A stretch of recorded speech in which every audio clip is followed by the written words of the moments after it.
morning students. Time to biology class.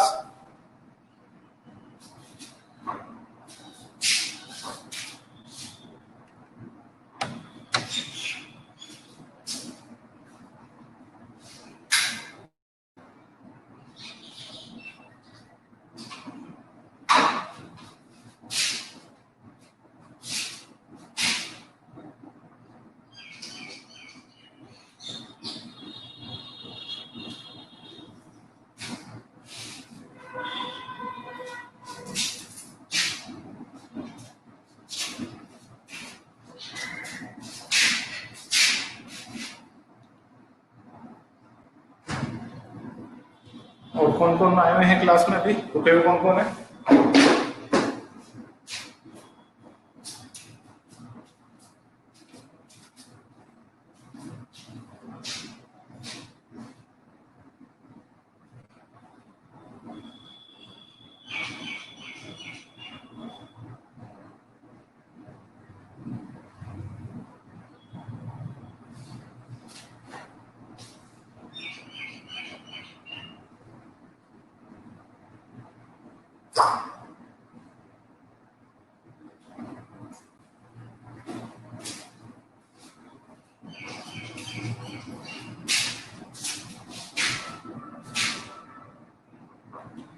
चलो start करते हैं फिर आज की क्लास। लास्ट क्लास में अपन ने कहां से पढ़ लिया था? ओके, बाकी और कौन कौन बच्चे हैं? वीरेंद्र और ये कौस्तुभ जुड़े हुए हैं क्या? बेटा बायोलॉजी की क्लास है, आप लीव कर सकते हो। वीरेंद्र, कौस्तुभ,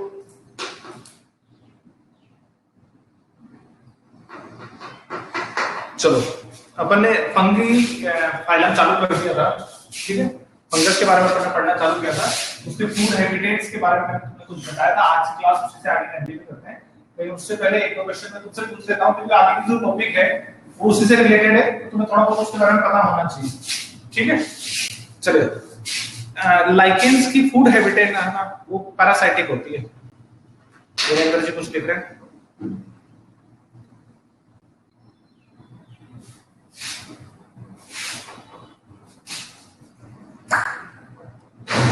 Virender, are you from biology?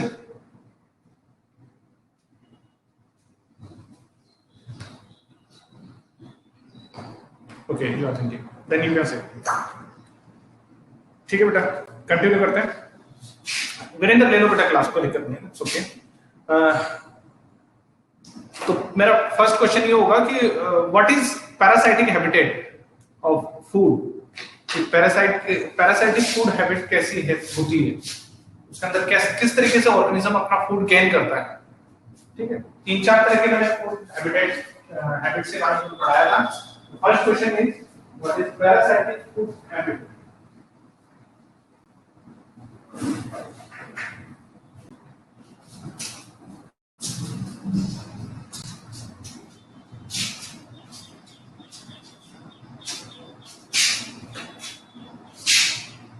Yes Sumit.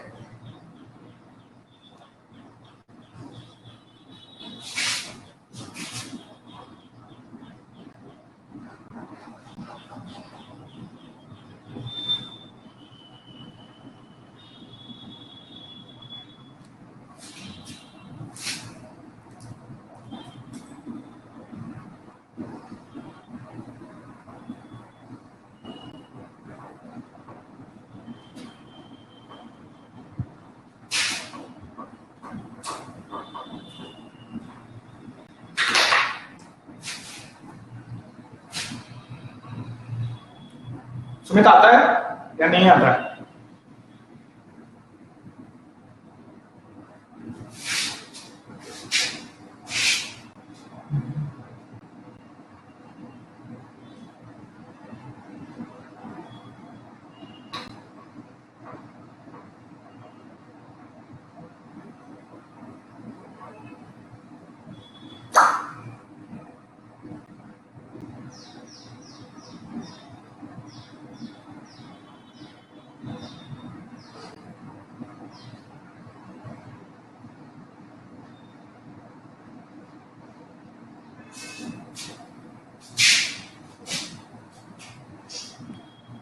So okay, we start.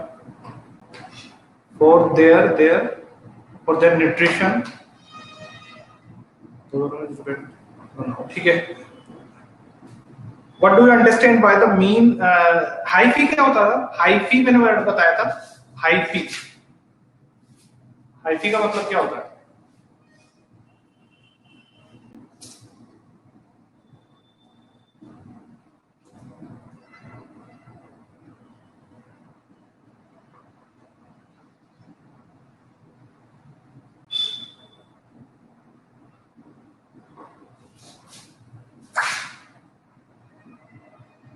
Structure of fungus. ठीक है. और mycelium, what is the mean of mycelium?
Mycelium के बारे में बताया था मैंने. नेटवर्क ऑफ हाइफी क्या बताया था? Network of hyphae is called mycelium. Okay, चलो अब ये बताओ, जो मल्टी न्यूक्लिएटेड, एक ऐसी मैंने हाइफी का नाम बताया था. एक तो डिवीजन होता है जिसमें क्या पाया जाता है? डिवीजन पाया जाता है. सेप्टेट बोलते हैं इसको. असेप्टेट होती है जिसमें डिवीजन नहीं पाया जाता. डट जैसी होती है, पूरी कंप्लीट होती है. उसका नाम क्या था?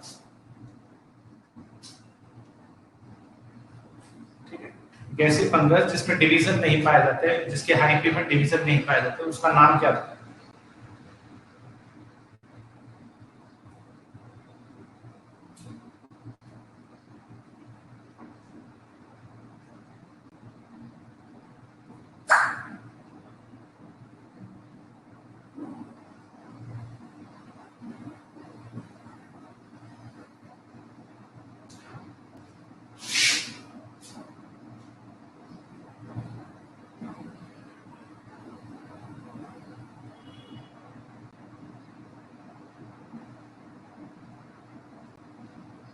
नहीं पता?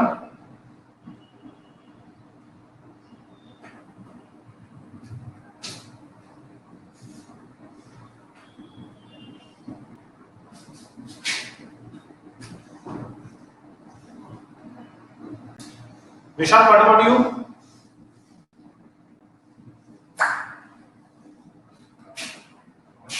हाँ, चलो ठीक है, थोड़ा और रिवाइज करा करो. मैंने कहा था तुम्हें इसको डेली प्रैक्टिस करोगे ना तो ही काम करेगा. चलो फंगस के बारे में कुछ और जानते हैं. अपने फूड हैबिटेट्स वगैरह समझ लिए थे.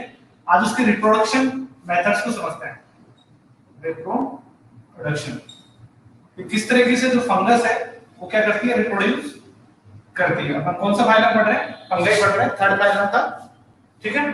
तो देखो फंगस में ना 3 तरीके से रिप्रोडक्शन होता है. पहला जो रिप्रोडक्शन का मेथड है दैट इज वेजिटेटिव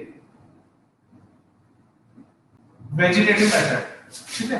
किस तरीके से रिप्रोडक्शन करती है? वेजिटेटिव मेथड से रिप्रोडक्शन करती है. इस चीज के बारे में आप बहुत बात पहले भी पढ़ चुके हैं. वेजिटेटिव क्या मतलब होता है?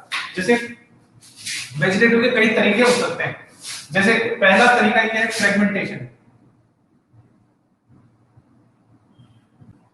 फ्रेगमेंटेशन का मतलब होता है टुकड़े कर देना. जैसे ये एल्गी है, ठीक है, सॉरी ये फंगी है, इसके बाद जितने टुकड़े कर दें फ्रेगमेंट हो जाएंगे. हर एक फ्रेगमेंट हो गया, एक fragment, 2 fragment, third and fourth.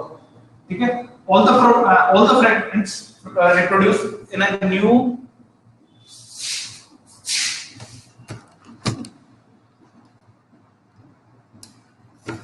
अब आ रहा है?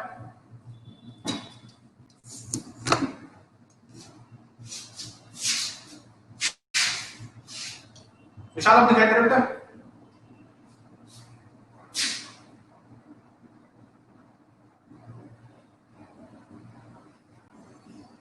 दिखाई दे रहा तो थंब भेज दो फटाफट।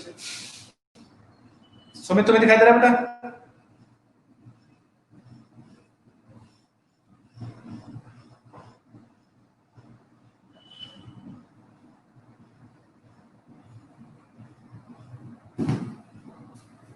चलो तो देखो हर एक फ्रेगमेंट क्या कर लेगा, आर्मी चल के क्या कर लेगी, नई फंगस को डेवलपमेंट दे देगा। मतलब एक फंगस अगर 4 टुकड़ों में डिवाइड हो जाए और आगे चल के 4 में नई फंगस मिल जाए तो इस तरीके से होने वाला रिप्रोडक्शन वेजिटेटिव रिप्रोडक्शन होगा।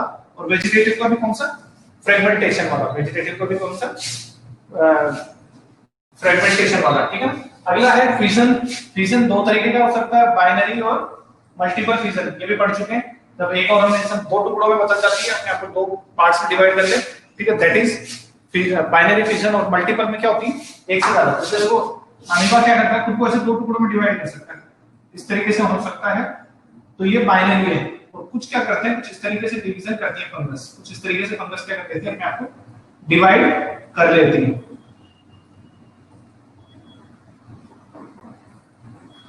तो इस तरीके से होने वाला रिप्रोडक्शन कौन सा होगा? फिजन वाला। ठीक है। तो ये दो तरीके हो गए अपने। पहला कौन सा हो गया? फ्रेगमेंटेशन। दूसरा कौन सा हो गया? फिजन। और तीसरा है बडिंग। तीसरा कौन सा है? Budding process. नाम सुना होगा, बड फॉर्मेट होती है, बड बन जाती है, एक न्यूली ओरिजिनेट बड बनती है। किसके ऊपर? पुराने पेरेंट्स पे, एक पुराने पेरेंट्स पे। हाँ, तो ठीक क्या होती है? बड बन जाती है। जैसे देखो हाइड्रा का एग्जांपल दिखाता हूं।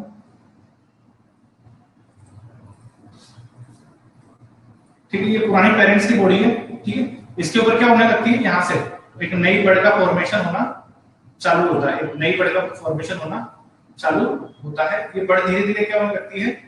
बड़ी होने लगती है। ठीक है, ये बड़ क्या होने लगती है? धीरे धीरे बड़ी होने लगती है। और जब ये इतनी डेवलप हो जाती है कि अपना खुद का सारा काम खुद कर सकती है, तो ये बड़ यहाँ से क्या कर दी जाती है? रिमूव कर दी जाती है। और ये बड़ क्या होती है? धीरे धीरे फिर वापस क्या करने लगती है? खुद ही ग्रोथ कर लेती है। तो इस तरीके से एक तो पेरेंट्स प्लांट मिल गया, एक अपने को डॉटर प्लांट मिल जाता है, डॉटर ऑर्गेनिज्म मिल जाती है। तो इन तीन तरीके से क्या कर सकती है जो फंगस है, वो वेजिटेटिव रिप्रोडक्शन कर सकती है। आगे समझ में ये तीनों का बताओ।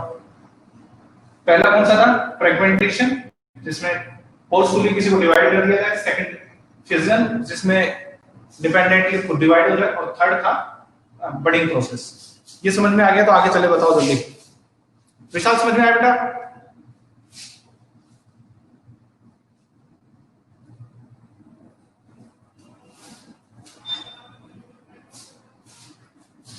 ठीक है sir.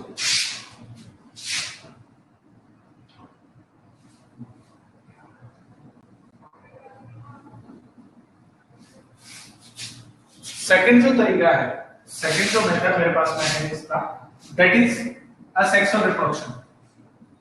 Asexual reproduction.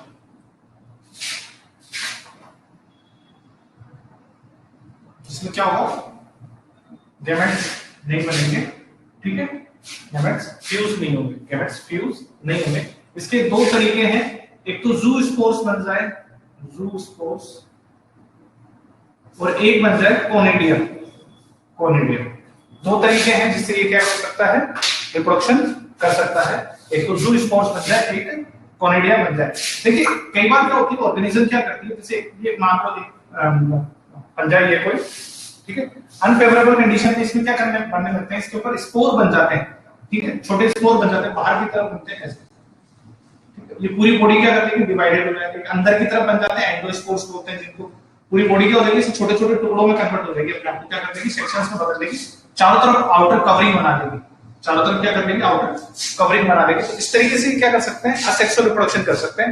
In future में ये सारे क्या कर सकते हैं? रिप्रोड्यूस हो जाते हैं। ये सारे क्या कर देते हैं? अगर फंगस रिप्रोडक्शन कर सकते हैं। तो इस तरीके से होने वाला, अभी आगे बढ़ाऊंगा पूरा स्पोर्स और कोनिडिया कैसे बनते हैं हर ऑर्गेनिज्म के अंदर। जो इसकी जितनी भी क्लासेस हैं या जितने भी सब ग्रुप्स हैं उसके अंदर सबके अंदर बनते हैं। तो किस तरीके से, क्योंकि इसका जो क्लासिफिकेशन है, जो फंगस को अपन क्लासिफाई करेंगे वो इसी के बेस पर पढ़ेंगे। तो ये दो तरीके से होता है, ज़ूस्पोर बन सकते हैं और कोनिडिया बन सकते हैं, ठीक है। ये आगे समझ में।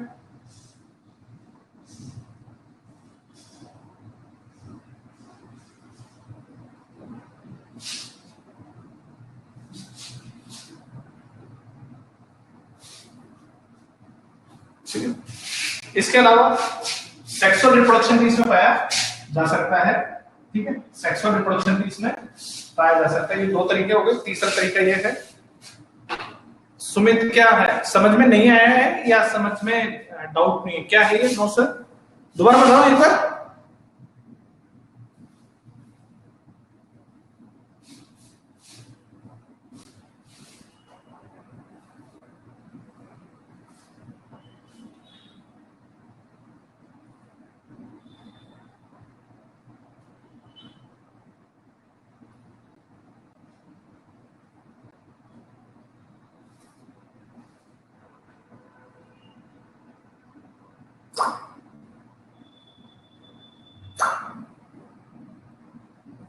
अच्छा, कोई बात नहीं। देखो, जू स्पोर्ट बनाने के लिए, देखो एक्चुअली होता क्या है, असेक्सुअल रिप्रोडक्शन है। क्या है? असेक्सुअल रिप्रोडक्शन है। दो तरीके से रिप्रोडक्शन है अपने, मेनली सेक्सुअल और असेक्सुअल। सेक्सुअल में होता क्या है, एक मेल और एक फीमेल की गेमेट के बीच में फ्यूजन करवाया जाता है। एक मेल और एक फीमेल के बीच में गेमेट के फ्यूजन करवाता है, जब जाके जाइगोट बनता है, मतलब नई जनरेशन बनती है। लेकिन असेक्सुअल रिप्रोडक्शन में क्या होता है, गेमेट्स का फ्यूजन नहीं होता। गेमेट्स का क्या नहीं होता? फ्यूज नहीं होते, गेमेट्स आपस में मिलते नहीं। ऐसी कंडीशन में क्या करता है वो, तो जो ये फंगस होती है ना, ये असेक्सुअल रिप्रोडक्शन करती है ना, तो ज़ूस्पोर बना लेती है या कोनिडिया बना लेती है। तो कोनिडिया बनाने के लिए तो क्या होती है, जैसे जैसे ये फंगस है तो इसके ऊपर कोनिडिया स्पोर बनेंगे, कोनिडियम बन सकती है। इसके अंदर क्या होते हैं, छोटे छोटे एक तरीके से सीड जैसी स्ट्रक्चर बन जाती है, अंदर ये कवरिंग में है, ठीक है। अब जैसे अनफेवरेबल कंडीशन में बन गया, फेवरेबल कंडीशन आएगी तो ये ब्रस्ट हो जाएगी और ये जाकर के क्या कर लेंगे, एक एक अपना अलग से फंगस डेवलप कर लेंगे, कुछ इस तरीके से, ठीक है। ऐसे ये क्या बन गए थे अपने, कोनिडिया। क्या बने? कोनिडिया। और जो कि ज़ूस्पोर्स बनते हैं, ये मोटाइल हो सकते हैं, चल सकते हैं, ठीक है, उड़ सकते हैं, तैर सकते हैं, ठीक है ना।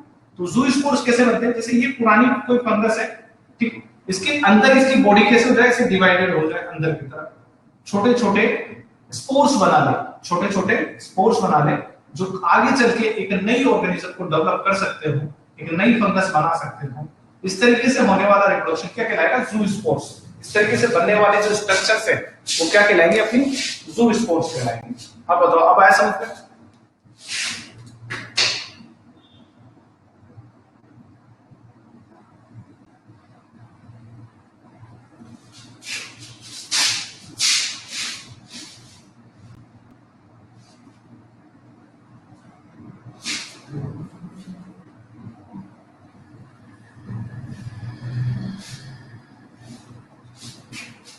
चलो अब देखते हैं अपन सेक्सुअल रिप्रोडक्शन। सेक्सुअल रिप्रोडक्शन तीसरा था मेरा तरीका, कौन सा?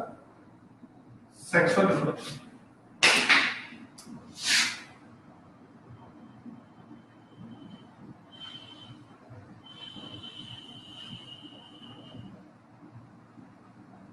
सेक्सुअल रिप्रोडक्शन ऐसा एक मेथड जिसमें क्या करते हैं, गैमेट्स कर सकते हैं, जिसमें गैमेट्स क्या किए जा सकते हैं, फ्यूज किए जा सकते हैं।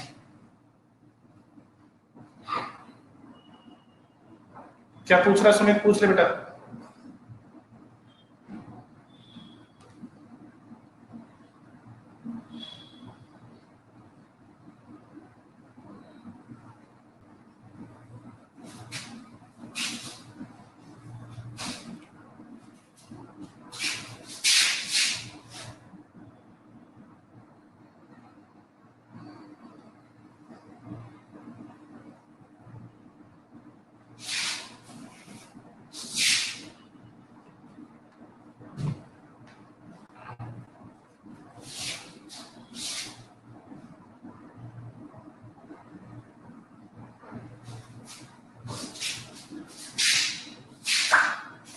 हाँ, जाइगोस्पोर्स बनते हैं इसमें, ठीक है। नाम है इनका स्पोर्स का, अलग अलग तरीके से बनते हैं, इसी के बेस पे इसका नाम है। आल्दो फंगस को है ना, जो अलग अलग क्लासेस में डिवाइड की गई है, वो इसके बेस पे भी की गई है। जैसे जिसमें बेसिडियो बनते हैं वो बेसिडियोस्कोपिक कहलाते हैं, जिसमें एस्कोस्कोपिक बनाते हैं, वो एस्कोस्कोपिक नाम दे दिया इसको, एस्कोमाइसिटीज बोलते हैं, इनको बेसिडियोमाइसिटीज बोलते हैं। ऐसी फंगस जो इस तरीके से जो बेसिडियोस्पोर बना लेती है, मतलब बनने के ऊपर है किस जगह स्ट्रक्चर बन रही है, किस तरीके से बन रही है, इंटरनली बन रही है कि बॉडी के अंदर, बाहर एक्सटर्नली बन रही है, बाहर की तरफ बन रही है, तो उसके बेस पे इनको डिवाइड किया गया है। तो जो एस्के स्पोर्स बना रहे हैं वो एस्कोस्पोरोसाइट्स कहलाएंगे, जो बेसिडियोस्पोर्स बना रहे हैं वो बेसिडियोस्पोरोसाइट्स कहलाएंगे, जो oospore बना रहे हो oosporocytes कहलाएंगे। ठीक है, चलो, तो ये सेक्स और रिप्रोडक्शन के 3 तरीके हैं इनके पास में जिससे सेक्स और रिप्रोडक्शन हो सकता है। सेक्स और रिप्रोडक्शन का तरीका ये है कि भाई देखो, नॉर्मल सी बात है, माइक्रो ऑर्गेनिज्म के अंदर ही आ रही है, तो सेक्स रिप्रोडक्टिव ऑर्गन तो नहीं मिलेंगे, रिप्रोडक्टिव ऑर्गन नहीं बनेंगे, ठीक है, लेकिन जो रिप्रोडक्शन होगा वो सेक्सुअल किस लिए है, क्योंकि इसके गैमेट्स मिलेंगे। दो न्यूक्लियाई का फ्यूजन होना बहुत जरूरी है, दो न्यूक्लियाई का फ्यूजन होना बहुत जरूरी है। सेक्सुअल रिप्रोडक्शन की तो आइडेंटिफिकेशन ही यही है, कोई दो डिफरेंट डीएनए है, वो आकर के क्या हो रहे हैं, फ्यूज हो रहे हो, ताकि जो बच्चा पैदा हो रहा है वो हाइब्रिड हो। कैसा हाइब्रिड इन द सेंस दो अलग अलग तरीके की सेल्स के कैरेक्टरिस्टिक्स कैरी करता हूं, ठीक है ना, दो अलग अलग तरीके की कैरेक्टरिस्टिक्स क्या करता हूं, कैरी करता हूं। तो इसके कुछ तरीके बता सकते हैं हम इसको, जैसे एक प्लाज्मोगेमी का मतलब फ्यूजन होता है ना, याद रखना। तो अगर कोई दो मोटाइल या कोई दो नॉन मोटाइल गैमेट्स क्या होते हो, फ्यूज होते हो, दो मोटाइल या दो नॉन मोटाइल, भैया जैसे एक मोटाइल एक नॉन मोटाइल कैसे भी हो सकता है, ठीक है। मोटाइल मतलब जो चलने वाला, तो नॉन मोटाइल मतलब चल नहीं सकता, जो ट्रेवल नहीं कर सकता, जो ट्रांसपोर्ट नहीं कर सकता, उसे किसी मीडियम की जरूरत है, ठीक है, स्टेशनरी फेज में हो, ठीक है। तो अगर कोई दो गैमेट्स फ्यूज होते हैं, ठीक है, दो गैमेट्स फ्यूज हो रहे हो, दो गैमेट्स फ्यूज हो जाते हैं, तो इस तरीके से होने वाला फ्यूजन, दो गैमेट्स का होने वाला फ्यूजन प्लाज्मोगेमी कहलाता है। बताओ ये समझ में आएगी स्टेटमेंट, प्लाज्मोगेमी समझ में आया? भाई दो गैमेट्स होंगे, उनका प्रोटोप्लाज्म, उनका जो लिक्विड है वो फ्यूज हो जाएगा, आपस में मिल जाएगा। जैसे एक सेल ये है, एक ये, इनके अंदर प्रोटोप्लाज्म भरा हुआ है, क्या भरा हुआ है, प्रोटोप्लाज्म। और ये दोनों प्रोटोप्लाज्म क्या हो गए, मिल गए हैं, क्या हो गए, मिल गए हैं। इस तरीके से होने वाला फ्यूजन क्या कहलाता है, प्लाज्मोगेमी कहलाता है। याद रखना, प्रोटोप्लाज्म से याद कर लेना पड़ेगा, प्लाज्मोगेमी जिसमें प्रोटोप्लाज्म किसका, दो गैमेट्स का, चाहे तो मोटाइल हो सकते हैं और नॉन मोटाइल भी हो सकते हैं, नॉन मोटाइल। बताओ ये चीज समझ में आएगी नहीं? ठीक है, विशाल समझ में आई बेटा? सुमित आई? प्रोटोगेमी क्या होगी, सॉरी प्लाज्मोगेमी क्या होगी, जिसमें दो मोटाइल गैमेट्स के प्रोटोप्लाज्म फ्यूज हो जाता है। दोनों को समझ में आ गया, सुमित और विशाल?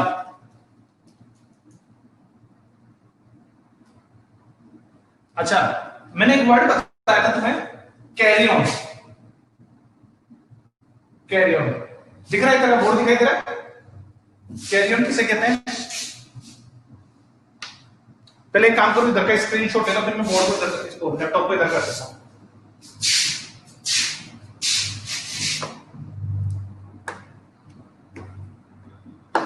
लेते ही थंब भेज देना, स्क्रीनशॉट लेने के बाद थंब भेज देना फटाफट।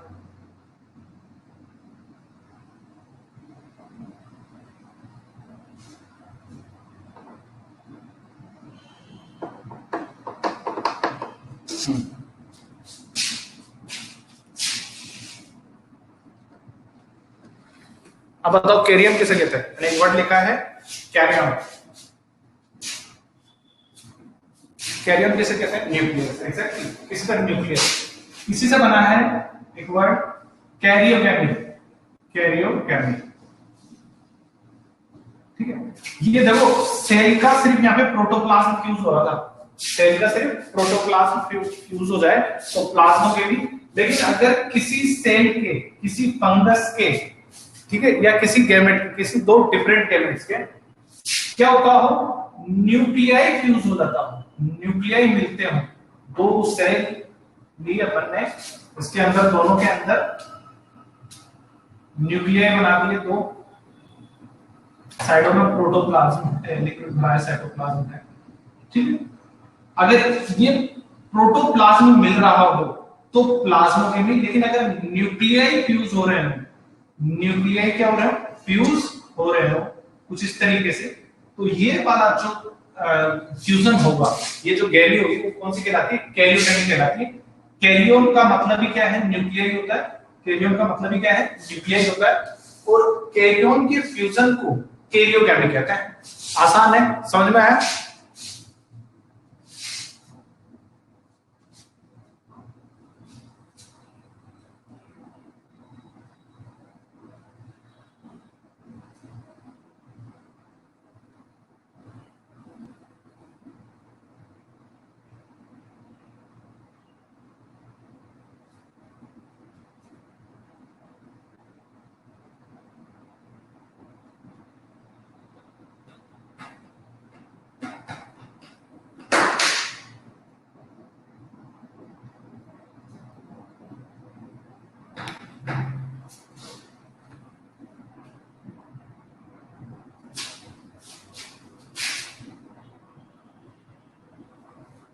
डिवाइडेड मतलब कैसे बेटा, कैरियोगेमी में? हाँ, there are many ways, sorry steps जो कैरियोगेमी में इन्वॉल्व है। ठीक है, जैसे सेल साइकिल पढ़ते हैं ना, ये अपन कौन सी पढ़ रहे हैं, सेक्सुअल रिप्रोडक्शन की साइकिल्स हैं। ये सेक्सुअल रिप्रोडक्शन की क्या है, साइकिल से पहले प्रोटोप्लाज्मिक फ्यूजन होगा, फिर कैरियोगेमी होगी, इसके बाद में एक डिवीजन होगा दैट इज मियोसिस। इसके बाद में क्या होगा, मियोसिस होगा। ठीक है, जिससे अपने को हैप्लॉइड सेल मिलेगी। हैप्लॉइड मतलब समझना, हैप्लॉइड और डैप्लॉइड दो वर्ड होते हैं। हैप्लॉइड और डैप्लॉइड दो वर्ड होते हैं। एक तो एच से स्पेलिंग है, एक होती है डैप्लॉइड। ठीक है ना, दोनों वर्ड को समझो क्या चीज है। हैप्लॉइड में सिंगल सेल होती है, हैप्लॉइड का मतलब होता है एन सेल। हैप्लॉइड का मतलब है एन सेल, और डैप्लॉइड का मतलब है 2n सेल। डैप्लॉइड का मतलब है 2n सेल। ठीक है ना, जब n सेल और n सेल मिलती हैं, ठीक है, इस फ्यूजन को कह सकते हैं अपन क्या, रिप्रोडक्शन।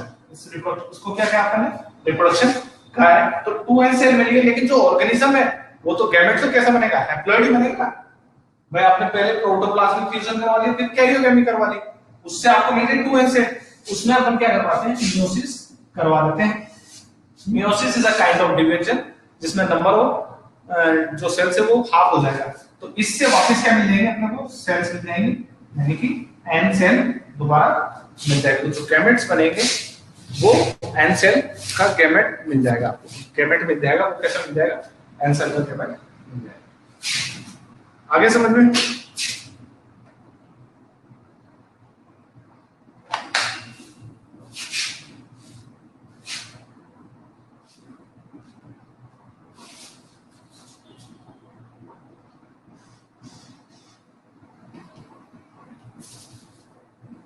विशाल बेटा क्या समझ में नहीं आया था, बीच में उल्टा थंब भेज रखा है।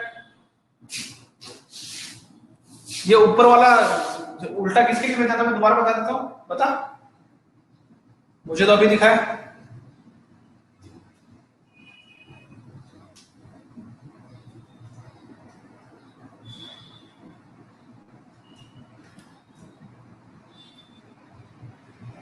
सुमित अब दिख रहा है बोर्ड, या और नीचे करूं इसे, ये लो सुमित दिखाई दे रहा है?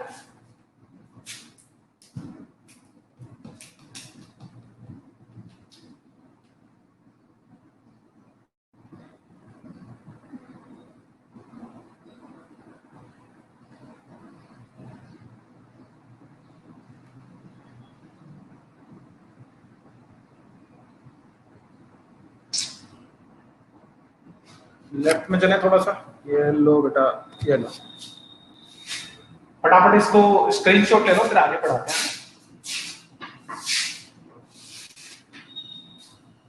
ओके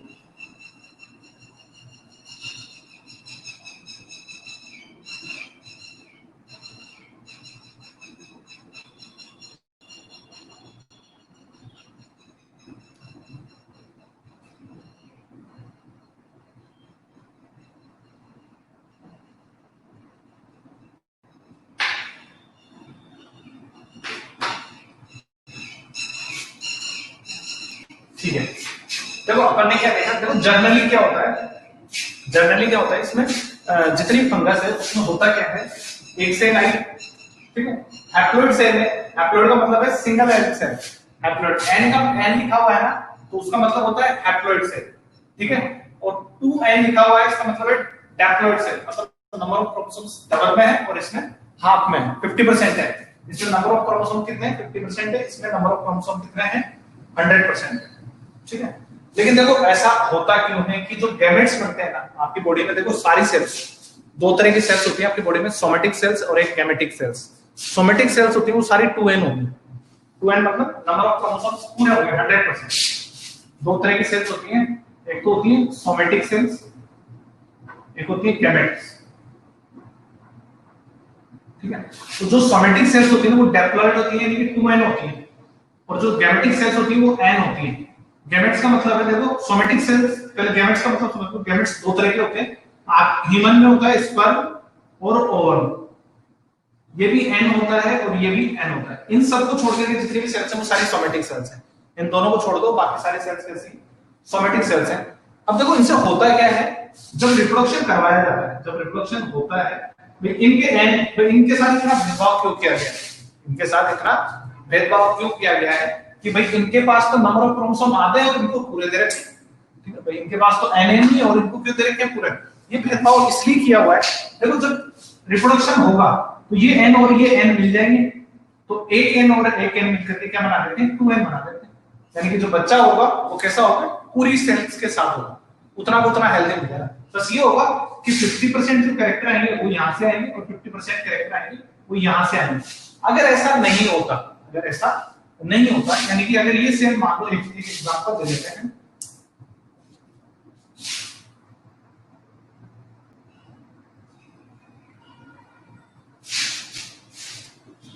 मान लो कि 2n है, इसमें भी 2n होते हैं और ओवम में कैसा होता है 2n, डैप्लॉइड सेल होते हैं, ठीक है। तो होने वाले बच्चे में ये दोनों के कैरेक्टर जाते हैं, यानी कि 100% तो इसके जाते हैं और 100% इसके जाते हैं।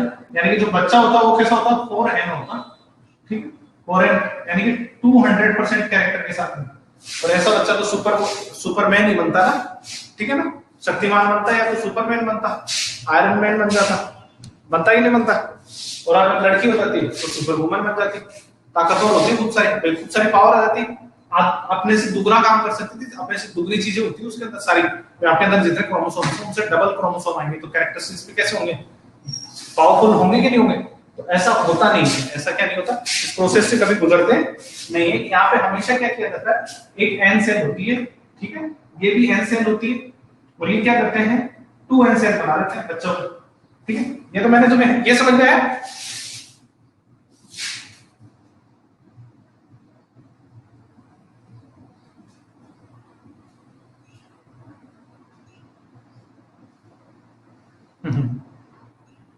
हाँ, फ्लाइंग जेट भी बन सकता था।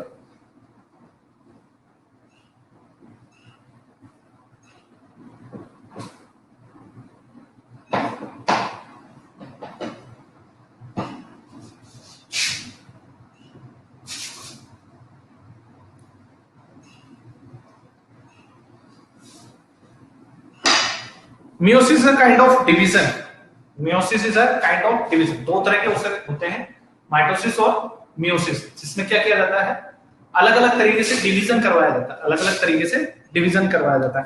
तो वो एक डिवीजन तो ये कहता है कि है ना, आपकी जो 2n सेल है, जैसे आपकी बॉडी के अंदर क्या हो रही है, सेल्स लगातार ग्रोथ करती है, सेल्स हमेशा क्या होती रहनी चाहिए, ग्रोथ होती रहनी चाहिए। जैसे अपने आरबीसीज हैं, इनकी लाइफ 120 डेज है, तो रोज नई आरबीसी बननी चाहिए।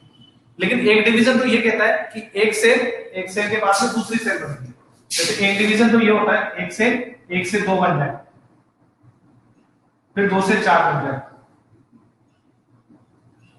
1 से 2, 2 से 4। लेकिन इस तरीके से होने वाला डिवीजन, इस तरीके से होने वाला डिवीजन अनकंट्रोल्ड होगा, फिर तो आरबीसी कैंसर भी हो जाएगा, ब्लड कैंसर हो जाएगा। एक डिवीजन ये कहता है इसे कंट्रोल में किया जाए, इसे क्या किया जाए, कंट्रोल में किया जाए। जैसे 2n सेल है, उससे मैंने बताया ना, सोमेटिक सेल्स है, सारी 2n सेल है, आपकी सारी सेल्स 2n है, तो 2n से 2n ही बनाना है। यहाँ तो जो डिवीजन हो रहा है ना, एक तरीका तो ये था, 2n सेल थी, इसे डिवाइड करके n बना लिया और n इधर बना लिया, ठीक है। रिडक्शन डिवीजन है, मियोसिस हो गया यहाँ पे, तो ठीक है। लेकिन जो माइटोसिस होता है उसमें क्या होता है, इस सेल्स को पहले क्या किया जाता है, जैसे 2n सेल है, इसे इतना ग्रोथ करवाया जाता है, इस सेल को इतना ग्रो करवाया जाता है कि इसका मटेरियल है ना जितना भी वो डबल हो जाए, और फिर उससे क्या की जाए, 2 सेल बनाई जाए। तो ये 2n सेल बनेगी, ये भी क्या बनेगी, 2n सेल बन जाएगी।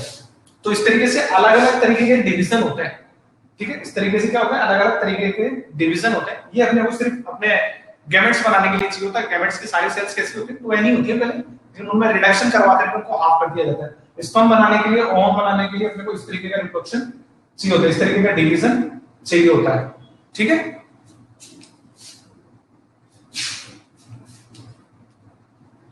आया समझ में?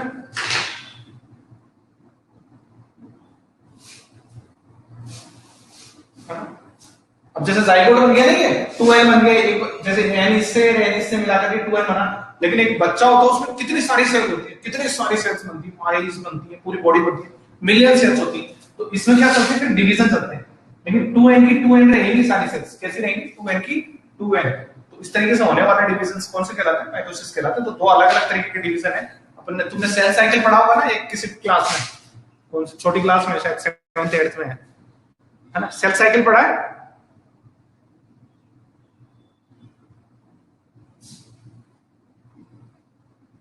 हाँ, तो वहां पढ़े होंगे मियोसिस माइटोसिस, एक बार पढ़ना इस चीज को, ठीक है। तो इस तरीके से क्या होता है, इनके अंदर रिप्रोडक्शन होता है, जिसमें क्या होती है, प्लाज्मोगेमी होती है, कैरियोगेमी होती है, और मियोसिस के थ्रू वापस क्या बना देते हैं, तो सिंगल सेल वापस सेल्स मिल जाती है, ठीक है ना। चाहे वो कैरियोगेमी कर रहा हो, चाहे वो डाइकैरियोगेमी कर रहा हो, दोनों तरीके के डिवीजन मैंने तुम्हें बता दिए। अब इसकी नेक्स्ट क्लास में अपन इसके किंगडम के क्या पढ़ेंगे, अलग अलग क्लासेस पढ़ेंगे, जैसे फाइकोमाइसिटीज मैंने बताया था ना, एस्कोमाइसिटीज, बेसिडियोमाइसिटीज, ऐसे इसके अलग अलग क्लासें अपने पास में, वो पढ़ेंगे किसके बेस पे, इसमें बनने वाले स्पोर होने वाले मेथड के रिप्रोडक्शन के बेस पे, ठीक है। स्पोर किस तरीके से बनते हैं, रूट बॉडीज कैसे बनती है, इसके बेस पे अपन अलग अलग तरीके के डिवीजन पढ़ेंगे, ठीक है। इसका स्क्रीनशॉट लेना चाहो तो ले लो।